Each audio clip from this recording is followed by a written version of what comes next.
So even if it doesn't snow, if you pre-treat, it still counts. I want these guys to know it still has to count, and it's not a freebie for the customer. As those granules of salt hit that snow and ice, they create what's called an endothermic reaction. Right. So you've got to actually take a ground temperature digital reader and actually read the ground, right, because that's where your chemical reaction is actually occurring. It's from the ground.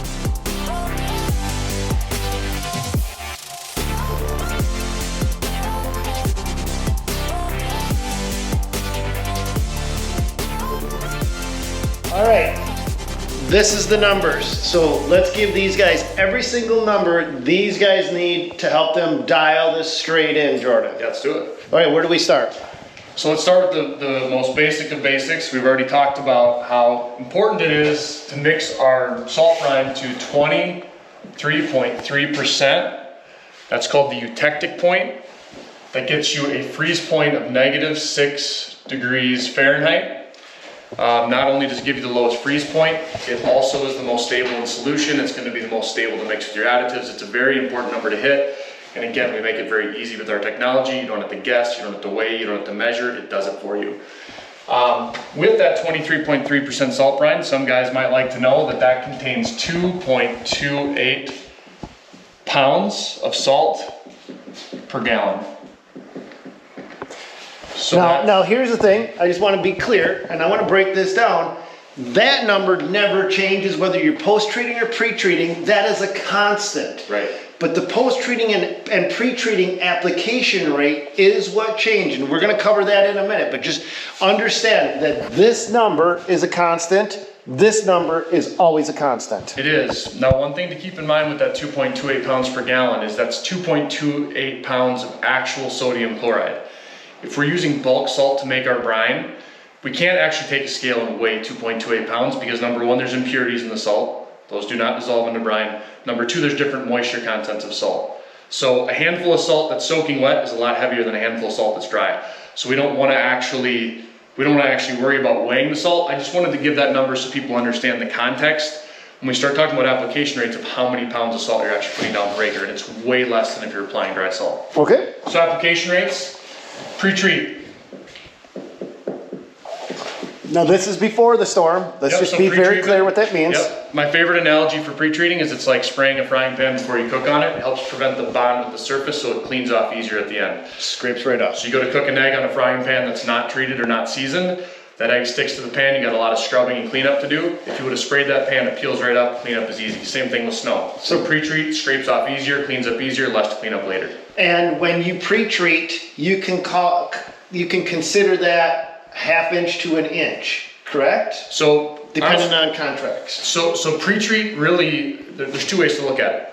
So the way I'm talking about is preventing bond with the surface. That would be any amount of snow. Basically what that's going to do is it's going to make your lot scrape more cleanly so you use less salt or less brine on the back end. Question, you two, hey, when they were talking about pre-treating, and we're not going to name the name of the company, but he considered that every time they went out, whether it snowed or not, if they were pre-treating, he considered that 1 inch. Every service event that they did, they considered it 1 inch. 1 inch. So even if it doesn't snow, if you pre-treat, it still counts. I want these guys to know it still has to count, and it's not a freebie for the customer. No, pre-treatment should be charged for. Number one, it's giving the customer the benefit of that cleaner scrape, which means you're going to use less salt or brine on the back end, which is better for their property. Okay. Number two, if the snow happens to miss, that pre-treat's good for a number of days. I'd say even up to 5 to 7 days after. So even if it misses and another event comes in 5 days later, that pre-treatment's still good. It's still effective. As long as it doesn't rain. Correct, as long as it doesn't rain. Okay. So that pre-treatment, we're looking at 40, I'm going to say GPA, that's gallons per acre. So the nice thing with the VSI legacy spray systems is they have automatic rate control. You go on the app, you put in 40 gallons an acre, it's putting down the right amount of product no matter what speed you're driving, you're always using the right amount of product. Again, looking at our math here, you can equate that to see that it's about 90 pounds of salt per acre. So again, we talk about how difficult it would be with granular product to evenly spread 90 pounds of salt over an acre. That's like taking 2 water softener salt bags and spreading them evenly over an acre. Every granule of salt will be like 10 inches apart. It'd be almost impossible to do. With liquids, we get nice even coverage. We're using a lot less salt and we're getting better, more consistent results because of that. The next way to use liquid is as a post-treatment. So this is also known as direct liquid application. So this is after the snow has fallen. So after the snow has fallen, so let's say we get a 1/2 inch dusting, your post-treatment would just be to go to burn off that 1/2 inch dusting, right? If you would have pre-treated, maybe part of that 1/2 inch wouldn't have stuck in the first place. Whatever's left behind is what you're post-treating. It's getting rid of any residual. Another way that post-treatment happens is after you're done plowing. When we're done plowing, there's always something left behind. There's a glaze in the parking lot, or there's tire tracks, or there's foot traffic that pack the snow down. There's always gonna be something left behind. The post-treatment's what's getting rid of that. And instead of spreading granular salt, we're using liquid. And again, that's where we're getting our huge savings on salt. And I'll explain why in a second. So that's gonna be 80 gallons per acre. And I will asterisk that by saying, if you have excessive snowpack or excessive ice left behind, you might need to go as high as 120 gallons an acre. Either way, we look at this 2.28 pounds of salt per gallon. We're still only talking about 160 to 200 pounds of salt per acre, which Give me is the real way. numbers of this, and let's put an equal sign right here. 40 gallons times 2.28 gives you how many pounds are we putting down on an acre, and then 80 gallons. Give us 91.2 on the parade. So it equals 91.2 pounds of pounds salt per acre. Okay, And under 182.4. So you can see that that's a lot less salt. The average contractor is putting down 1,000 pounds of granular salt per acre. This is massive salt savings compared to applying granular salt. And here's the reason why. You might be wondering, how is this possible? Is it some kind of magic? It's not. It's actually really simple. So when we spread salt on snow and ice, let's pretend this is a patch of snow and ice. Granule of salt hits the snow and ice. These are granules of salt. Sorry, my art is poor. As those granules of salt hit that snow and ice, they create what's called an endothermic reaction. An endothermic reaction is when the sodium chloride draws heat from the atmosphere or the environment to create melting. As melting is created, it creates a puddle of brine. Pretend that's a puddle of brine that's spread. And as all these puddles of brine connect together, now we have patches of bare pavement. The problem is that takes a long time. 48 hours. It can take 48 hours if the granules of salt are 10 inches apart. So what contractors do is they apply way more granules, right? So they're getting this many granules so that the puddles only have to spread a tiny little amount to get a bare patch of pavement. And what's left at the end is a bare parking lot with a bunch of extra salt left behind on it. What we're doing when we apply brine as a post-treatment is we're skipping that phase change and we're applying the puddle. So this is the puddle. We're applying the puddle directly to the parking lot. Because we're skipping that phase change, we're only putting down the scientifically necessary amount of salt, and that's why we save so much salt by using brine. We are creating the chemical reaction during the mixing process. Correct. That's where the efficiency comes from, and then we're eliminating all of the excess waste. Got it. So we talk about these numbers here. So let's write this down too, since I already said it. Average contractor is applying 1,000 pounds per acre. Post-treat. Post-treatment granular product. Okay. So these are big differences here. 1,000 pounds per acre versus 182.4 and 91.2. It's a massive amount of salt savings. Good for you as the contractor in saving costs on salt. Good for your customers, saving salt damage to their properties. Good for your customers and not tracking into the buildings, and good for your customers aesthetically because you don't have those stained white parking lots left behind after a snow event. You have nice clean parking lots after a snow event. Okay, what other numbers do we need to know? What other numbers do we need to know? Price. Let's talk Yeah, about, let's talk about price. let's talk about price. So this is 2024. Yep. This is Minnesota. What is the price guys are getting right now? And how do they calculate that? Yep. So, and you're gonna have to figure out if you're in some other part of the country, it's up to you to take the math from there. We're giving you our price right now so that you can go out and undercut Jordan by 2 cents per whatever. So let's look at the baseline here too. So we talk about a gallon of brine having 2.28 pounds of salt per gallon. So the cost to actually make our brine is you take your salt cost and you figure out your cost per pound, and you know there's 2.28 pounds of salt per gallon.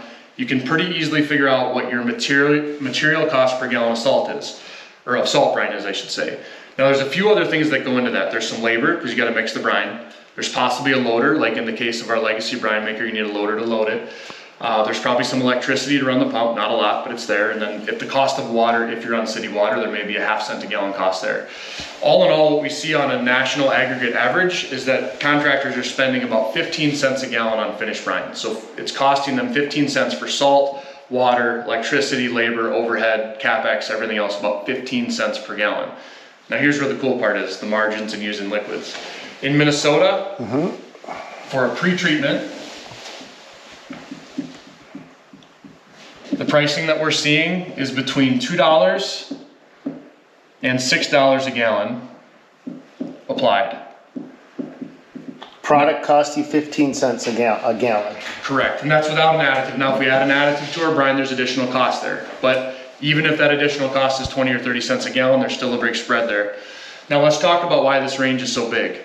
It's honestly pretty simple. If you're doing a 5,000 square foot property, you're dispatching the same truck, the same labor, you have the same overhead, the same equipment to do a tiny little lot, you're gonna get more per gallon for that tiny little lot to recover all those fixed costs, right? If you're on a giant 4 million square foot site, like a distribution center, you're gonna get a lower price per gallon because you're only dispatching once and you're doing the whole site while you're there, and you probably even have on-site storage to store your brine. So that's why the range is so large. It's just important to know what your fixed costs are. So one way to look at this could be that you have a fixed charge per visit and then you're charging on per gallon on top of that. But this is a pretty safe range in Minnesota for parking lots. Now when we talk about sidewalks, there's a lot more labor to applying liquid on sidewalks. So when we talk about sidewalks, you could look at probably doubling this cost, or I'm seeing contractors actually doubling these rates to apply the same product on sidewalks. We talked about in the last video about how the return on investment with sidewalks is so high. That's because not only are we using a much cheaper product on the sidewalks, we're replacing a much more expensive sidewalk ice melt product with that cheaper product. That's also the biggest impact for the clients because they're going to have less tracking in their buildings when their sidewalks are treated with liquid than with granular product. Okay. So for post-treatment, what we're seeing is between shoot, I did that wrong. Start that over. So for post-treatment, what we're seeing is between $3 and $8 per gallon. Now you might be wondering why the rate is higher on post-treat than pre-treat. Honestly, it's a few things. Number one, pre-treatment is not fully yet adopted or accepted by all clientele. So when you go to sell them this service, if it's a premium price service, they may not be as sold on paying for something that's premium price. So that's part of its market conditions. Okay. The other part of it is that pre-treatment happens before a snow event, so there's a lot of flexibility. Like I said, you could go out 2, 3, 4 days ahead of a snow event. It's time that would normally be dead for your staff. It's time that's not rushed. It's time that doesn't have a big time crunch behind it. It's more flexible time to add extra revenue to your business. Thus, there can be some more flexibility because the opportunity cost to provide the service is lower than doing it during a snow event. Now, when we're post-treating, this is during the event. We've just got done plowing, the snow has just come down. We're in the middle of a snow event, we gotta get to 30 different places at once. Clients are calling, wondering where we are. There's a higher opportunity cost to perform this post-treatment work, and thus we can demand a higher price. The other reason is because post-treatment's universally accepted in the market. So every client, almost every client, is having contractors already salting or post-treating their parking lots the way it is, because that's what gets you down to safe pavement after a snow event's occurred. So because it's universally accepted and because it has that higher opportunity cost, we can charge a higher rate. Same concept as pre-treat. The lower end is going to be larger properties because we're covering more in one dispatch, one visit. The higher end is going to be smaller properties because we're covering less gallons in a single visit. And you are selling each service separately to your client. Correct. Yes. So the pre-treatment is sold as a proactive approach to keeping their property safe and to reducing the amount of chloride used on their property. Again, we can sell the value of reducing that chloride, that $800 to $3,000 per ton of salt applied. We're reducing that by 70% by doing the pre-treatment and the post-treatment with liquid. So that's a selling point. The other thing, again, is it's always better to be proactive than reactive in snow, and putting down a pre-treatment is a proactive approach to your snow operation. Okay. One more question. How many events per year are you basing because we've got monthly contracts, yearly contracts, and then per time price. When you go out to do a contract for a customer, how many events per year are you basing your salt events on here in Minnesota? Yeah, so here in southern Minnesota, I think this would apply to greater southern Minnesota, even up to Minneapolis, St. Paul metro. We're typically looking at about 30 applications per year. So when I say 30 applications, I mean 30 pre-treats, 30 post-treats. Okay. And that's gonna be in a typical year. There's certainly years that are higher, there's certainly years that are lower, but that's a good average to base your contracts on. And then you just do the math from there. Correct. Okay, you Yep. figure out how many square feet, you use these numbers, and this is every number we need to be able to just to at least get in business, Jordan? Let's do one more thing. Okay. So we talked about these application rates of 40 and 80 gallons per acre, but let's quickly just talk about using straight brine versus a brine blend with an additive. Okay. So there's really three main liquid blends we can apply. One of them is going to be straight salt brine. So straight salt brine is literally just our 23.3% salt brine. It's going to be effective at preventing that bonding with the pavement for pre-treating. It's going to be effective at melting snow and ice. I would say at temperatures down to safely about 20 degrees Fahrenheit. Will it work to less? Absolutely. I know there's guys in Minnesota using straight brine down to 0. Not something we typically advocate for because straight salt brine has the propensity to get diluted as snow and ice melts, and when it dilutes, you can have refreezing occur. So what we recommend is anything under 20 degrees using a salt brine additive at a rate of 90-10. So when I say 90-10, what I mean is 90% salt brine, 10% brine additive. So like on a 1,000 gallon spray unit, we'll just write this out. 1,000 gallon sprayer, it would be 900 gallons of brine, 100 gallons additive. Okay. All different kinds of additive out there. There's tons of different brands. Most of them are magnesium or calcium chloride based. The reason that's important is because calcium and magnesium are exothermic chlorides, meaning that they generate their own heat, whereas sodium is an endothermic chloride, which means it draws heat from the environment. That's why endothermic chlorides don't work to low temperatures. That's why you always hear guys talk about how salt stops working at 10 degrees. It's because there's no heat in the environment to create that melting process. When we introduce an exothermic chloride, like calcium or magnesium chloride, now we can work to temperatures as low as negative 30 degrees Fahrenheit. In fact, in our operation, we've had standing water puddles at negative 30 and it has not refrozen. So it's very powerful to use those additives in your brine operation at cold temperatures. Pre-treatment and post-treatment gallons per acre stay the same? Same rates, it's just a different blend at those same rates. And what about the price?